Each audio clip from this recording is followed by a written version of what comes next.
తక్కువ కలుపులు ఉంటే గనక ఈ బిస్పైర్బ్యాక్ సోడియం అనే మందు ఒక 100 ml చాలా రకాల కంపెనీలో దొరుకుతుంది. జనరల్గా నామినీ గోల్డ్ అంటాము. దానితో పాటు ఈ ఆల్ మిక్స్ ప్యాకెట్ ఒక 4 గ్రాములు తక్కువ ధరలో అయిపోయింది. తక్కువ కలుపులు ఉన్నప్పుడు మనకు బాగా పనిచేస్తుంది.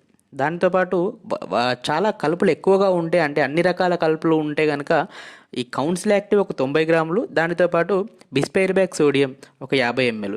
ఒకవేళ కొన్ని చేనులో కదురుక అనేది విపరీతంగా ఉంటుంది. ఈ కదురుకు ఎక్కువ ఉంటే కనుక ఈ నోఆక్సిడ్ ఒక 1/2 లీటరు, దాంతోపాటు బిస్పైర్బ్యాక్ సోడియం ఒక 50 ml కలిపి స్ప్రే చేసుకోండి. ఒకవేళ మన చేనులో కనుక ఈ దారక లేదంటే ఆరిక అంటాం కదా, అది కానీ దారుక, ఆరిక, తుంగ, తెల్లజీలుగా ఇవి ఉంటే కనుక పెనాక్సులం ప్లస్ సైలఫాబుటైల్ అంటే వివాయా టెక్నికల్, దానిలో బిస్పైర్బ్యాక్ సోడియం ఒక 50 ml ఇలా కలిపి స్ప్రే చేసుకోవడం వల్ల మనకు ఈ మంచి కాంబినేషన్స్ ఇటువంటి స్ప్రే చేసుకుంటే అన్ని రకాల కలుపులు అనేటివి కంట్రోల్ అవుతాయి.